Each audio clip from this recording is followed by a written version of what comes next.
வணக்கம். Broek Lesnar மற்ற ரெஸ்லர்ஸுக்கு இந்த நேமை கேட்டாலே கொஞ்சம் தொடையெல்லாம் நடுங்க தான் செய்கிறோம்.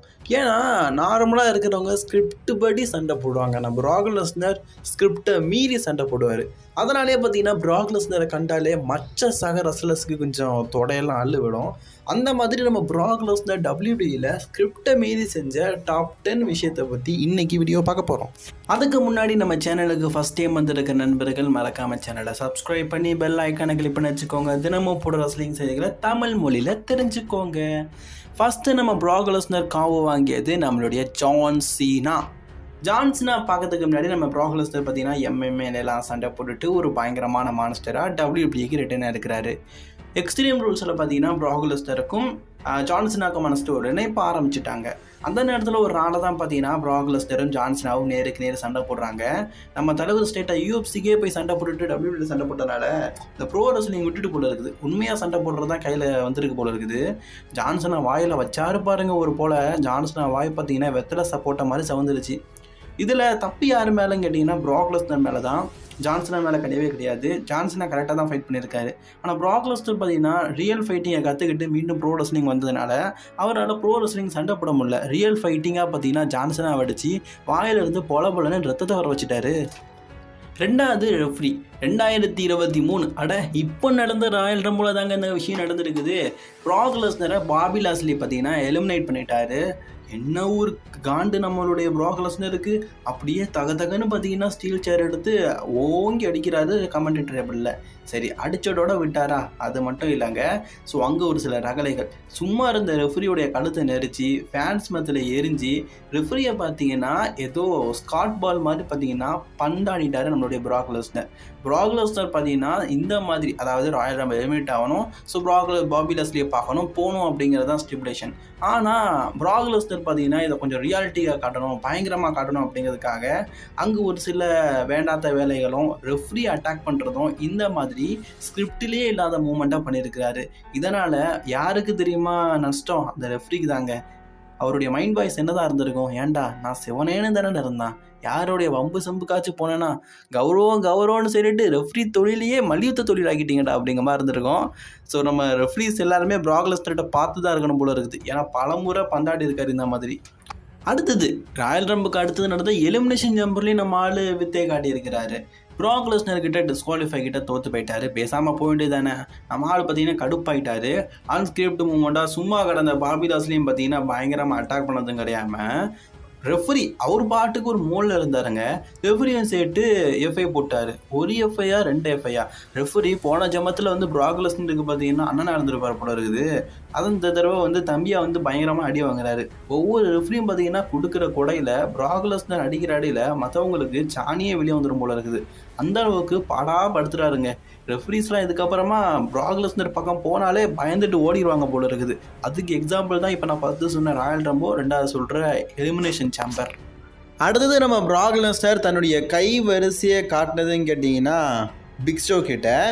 ஸோ 2004 அந்த நேரத்தில் ப்ராக் லெஸ்னர் உச்சக்கட்ட ரெஸ்லராக இருந்தார். WWE சாம்பியன்ஷிப் வேறு வச்சுருந்தார். பிக் ஷோ கூட பார்த்தீங்கன்னா ஒரு மேட்ச்சு. அந்த மேட்ச் என்ன கேட்டிங்கன்னா ஸ்ட்ரெச்சர் மேட்ச். இந்த மேட்ச்சில் நம்ம பிக் ஷோவை ஸ்ட்ரெச்சரில் தரணும். அந்த மேட்ச் முடிஞ்சதுக்கப்புறமா பார்த்தீங்கன்னா அந்த மேட்ச்சில் குறிப்பாக ஒரு ட்ரக்கு கொண்டு வந்திருப்பாங்க. அந்த ட்ரக்கில் பார்த்தீங்கன்னா பிக் ஷோவை கூட்டிகிட்டு போகிற மாதிரி ஒரு செக்மெண்ட்டை பார்த்தீங்கன்னா நம்மளுடைய ப்ராக் லெஸ்னர் அரங்கேற்றிருப்பார். ஆக்சுவலி இந்த செக்மெண்ட் ஸ்கிரிப்டியில் இல்லை. ஆனால் நம்ம ப்ராக் லெஸ்னர் பார்த்தீங்கன்னா அந்த நேரத்தில் பண்ணியிருந்தார். நல்ல வேலை இதுக்கும் மேலே எதுவும் பண்ணலை. ஏன்னா அந்த நேரத்தில் ஸ்டார்டிங் பீரியட் தானே WWEக்கு ப்ராக் லெஸ்னர். அதனால் அப்படியே விட்டார் போல இருக்குது. கூட கொஞ்சம் அதிகமாக இருந்தால் பிக் ஷோவுடைய கதியை முடியரிச்சிருப்பார். ஸோ அடுத்தது WWE பேச்சை கேட்காத ஒரு விஷயமும் இருக்குது. நம்ம ப்ராக் லெஸ்னர் பண்ணியிருக்காரு. ப்ராக் லெஸ்னர் பார்த்தீங்கன்னா ஹெல் இன் எ செல் அப்படிங்கிற பேப்பரியோவில் ஹெல் இன் எ செல் மேட்சாக அண்டர்டேக்கர் கூட விளையாடிருப்பார். இந்த மேட்ச்சில் பார்த்தீங்கன்னா அண்டர்டேக்கருக்கும் சரி ப்ராக் லெஸ்னருக்கும் சரி மண்டை உடஞ்சி ரத்தம் வந்துட்டு இருந்தது. ஆக்சுவலி இது ஒரு பியூஜி டைம். ரத்தம் வர காட்சியெல்லாம் காட்டக்கூடாது, 2 பேருக்கும் பயங்கரமாக ஸ்டிக் ஆகிட்டு மேட்ச்சை நிறுத்திடுங்க அப்படின்னு சொன்னதுக்கப்புறமா கூட பிராக் லெஸ்னர் பார்த்தீங்கன்னா மேட்ச்சை நிறுத்துற மாதிரி இல்லை. ரெஃப்ரீஸ் கூட சிக்னல் காட்டிட்டாங்க. ஆனால் பிராக் லெஸ்னர் பார்த்தீங்கன்னா ஸ்டார்டிங் ஸ்கிரிப்ட் படி எந்த அளவுக்கு மேட்ச் இருந்ததோ அதை தான் பண்ணுவேன், திடீர்னு ஸ்கிரிப்டெல்லாம் மாற்ற மாட்டேன்னு சொல்லிட்டு மண்டையில் ரத்தம் ஒழுனாலும் பரவாயில்லன்னு சொல்லிட்டு மேட்சை முடிச்சிருப்பாரு. அதே மாதிரி நம்மளுடைய பிராக் லெஸ்னர் பார்த்தீங்கன்னா ஹீட் ஸ்லேடரில் குடும்பத்தை பற்றி பேசின விஷயங்களும் பார்த்தீங்கன்னா வரலாற்றில் மறக்க முடியாது. ஹீட் ஸ்லேடருக்கும் பிராக் லெஸ்னருக்கும் ஒரு மூமெண்ட் நடந்திருக்கும். அதில் பார்த்தீங்கன்னா உண்மையிலேயே உன் குழந்தைங்கள்லாம் உனக்கு தான் பிறந்துச்சா அப்படின்னு சொல்லிட்டு இதை வார்த்தையெல்லாம் பார்த்தீங்கன்னா அவதூறான வார்த்தைகள். இந்த வார்த்தையை பார்த்தீங்கன்னா நம்ம ஹீட் ஸ்லேடர் வந்து ஒரு சின்ன ரசலர் அப்படிங்கிறதுக்காக அவருக்கு மேலே பார்த்தீங்கன்னா இப்படிப்பட்ட வார்த்தைகளை பிராக் லெஸ்னர் பேசியிருப்பாரு. இந்த விஷயம் பார்த்தீங்கன்னா ஸ்கிரிப்டிலே இல்லை. பட் ஆனால் பிராக் லெஸ்னர் பேசினது உண்மையிலேயே பார்த்தீங்கன்னா ரசிகர்கள் மத்தியில் கொஞ்சம் ஹீட் ஸ்லேடர் மேலே பரிதாபமாக இருந்தது. என்னடா இது டபிள்யூல ஒர்க் பண்ணுறான்னு சொல்லிட்டு இந்த மாதிரி கேவலமான வார்த்தையெல்லாம் பேசுவாங்களா அப்படின்னு. அடுத்தது அன்ஸ்கிரிப்டை மீறி பிரான் ஸ்ட்ரோமன் பண்ணதுனால பிராக் லெஸ்னரும் பார்த்தீங்கன்னா அன்ஸ்கிரிப்ட் மூவ்மெண்ட்டை பண்ணியிருக்காரு. டபிள்யூடபிள்யூ பார்த்தீங்கன்னா கெயின், பிராக் லெஸ்னர், பிரான் ஸ்ட்ரோமனுக்குள்ள ஒரு triple thread universal championship match ஆயிரம் நடத்திருப்பாங்க. அதில் தன்னுடைய தொடையை வச்சு பிராக் லெஸ்னருடைய முகத்திலேயே அவனு கொடுத்துருப்பாரு. கெயின் பார்க்காரு பார்த்தீங்களா, ஆத்தாடி இவன் செமத்தையே அவனு வாங்க போகிறான்னு அப்போயே புரிஞ்சுட்டாரு இருக்குது. உடனே கடுப்பான பிராக் லெஸ்னர் பார்த்தீங்கன்னா தன்னுடைய UFC பஞ்சை பார்த்தீங்கன்னா ஒன்று தான் பிரான் ஸ்ட்ரோமனுக்கு மூஞ்சிலே வச்சாரு. அவ்வளோதான், இதுக்கப்புறமா பொழைச்ச மாதிரியா அவ்வளோதான். பிரான் ஸ்ட்ரோமன் பார்த்தீங்கன்னா அதுலேயே மட்டையாகிட்டாரு. கிட்ட 2 ரெஃபரீஸ் வந்து எழுப்பினதுக்கு அப்புறமா தான் பார்த்தீங்கன்னா பிரான் ஸ்ட்ரோமன் தன்னுடைய சுய நிலவுக்கே வந்தார். இதுக்கு தான் பிராக் லெஸ்னர்கிட்ட வம்பே வச்சுக்கூடாதுங்கிறது. ஸோ அடுத்தது இப்போ 2023 நடந்தது, 2022 நம்ம பிராக் லெஸ்னர் பார்த்தீங்கன்னா அவரோட கவுண்ட் படி தான் அந்த சாம்பர்லேருந்து வரணும். பாபி லாஸ்லி ஆல்ரெடி இன்ஜுரி ஆகி போயிட்டார். ஆனால் நம்ம பிராக் லெஸ்னர் என்ன பண்ணியிருப்பாரு, கடைசி நேரங்க அங்கே கவுண்ட் ஒன் போயிட்டு இருக்குது, அடுத்து இவர் தான் வராங்கிறது நல்லாவே தெரியுது. அது வரைக்கும் பொறுத்திருக்காமல் டக்குன்னு பார்த்தீங்கன்னா அந்த சேம்பரை உடச்சிட்டு வந்து சண்டை போட்டிருப்பாரு. கொஞ்ச நேரம் பொறுத்திருக்கலாம், ஏன் 10ன்னு எண்ணிட்டு இருக்கிறாங்க, 9 வரைக்கும் காத்திருக்க மாட்டாரா? அதுக்குள்ளே பிராக் லெஸ்னர் பார்த்தீங்கன்னா உடச்சிட்டு எடுத்து வெளியே வந்திருப்பாரு, தான் பீஸ்ட் அப்படிங்கிறத ஆடியன்ஸ் பத்தியில் நிரூபிக்கணும்னு. அதே மாதிரி 2016 பார்த்தீங்கன்னா செத் ரோலன்ஸ் கூட ஒரு ஃபியூட் போயிட்டு இருப்பாரு. அதில் ஒரு காரெல்லாம் உடச்சி பார்த்தீங்கன்னா பயங்கரமான ரணகலத்தை பண்ணியிருப்பாரு. இது உங்கள் எல்லாருக்குமே தெரியும். இதில் ஒரு பயங்கரமான ஆக்சிடென்ட் மூவியும் பண்ணியிருப்பாரு. ஸ்கிரிப்டை மீறி டபிள்யூடபிள்யூடைய அந்த கார் உடச்ச பாகத்தை தூக்கி பார்த்தீங்கன்னா எரிஞ்சிருப்பாரு. அவர் எரியும் போது ஃபேன்ஸ் மத்தியில் பார்த்தீங்கன்னா பட்டுட்டு ரசிகர்ஸோட மண்டையிலையோ எதிரையோ பட்டுட்டா கூட பிரச்சனை கிடையாது.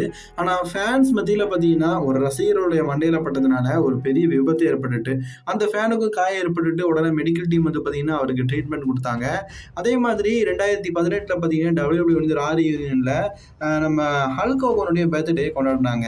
பர்த்டே கிஃப்டாக யாருக்குமே வழங்க முடியாத ஒரு கிஃப்டாக பார்த்தீங்கன்னா அன்ஸ்கிரிப்ட் மூவ்மெண்ட்டை நம்ம பிராக் லெஸ்னர் கொடுத்துருக்காரு. எப்போவுமே அங்கிளையோ ஆன்ட்டியோ நம்ம அங்கிள் ஆண்டின்னு சொல்லி நம்ம கோவரும்ல, அதே மாதிரி நம்ம ஹல்க் ஹோகன் எந்த பெரிய ரெஸ்லர், அவரை பார்த்து பிராக் லெஸ்னர் எப்படி கூப்பிட்டாரு தெரியுமா, போடாங்கோ அப்படின்னு சொன்னால் கூட நம்ம ஹல்க் ஹோகன் பார்த்தீங்கன்னா சரிடா கெட்ட வேலை திட்டிட்டேன் அப்படின்னு சொல்லி விட்டுருவாரு. ஆனால் தாத்தான்னு சொல்லிட்டாரு, ஹாய் கிராண்ட்பா அப்படிங்கிற மாதிரி சொல்லிட்டாரு. அதான் நம்மளுடைய ஹல்க் ஹோகனுடைய மனசு தாங்க முடியல, டபிள்யூவில் கம்ப்ளைண்டே பண்ணிட்டாரு, ஏன்னா இந்த மாதிரிலாம் ஸ்கிரிப்ட் வச்சுருக்கீங்களான்னு. ஆனால் அதுக்கு டபிள்யூவில் பார்த்தீங்கன்னா ஸ்கிரிப்ட் இல்லை, நம்ம பிராக் லெஸ்னர் இதெல்லாம் அடிஷ்னலாக ஜாயின் பண்ணது அப்படிங்கிற மாதிரி எக்ஸ்பிளைன் பண்ணியிருக்காங்க. ஸோ இது எல்லாமே பார்த்தீங்கன்னா டேவ் மில்சர் வந்து டபிள்யூவில் பிராக் லெஸ்னர் வந்து அன்ஸ்கிரிப்ட் மூவ்மெண்ட்டாக பண்ணது அப்படின்னு சொல்லி எக்ஸ்பிளைன் பண்ணது. இது உங்களுக்கு பிடிச்சிருக்குன்னு நினைக்கிறேன். பிடிச்சிருந்தா லைக், ஷேர், கமெண்ட் பண்ணி அந்த வீடியோ பார்க்க சேனலை சப்ஸ்கிரைப் பண்ணிக்கோங்க.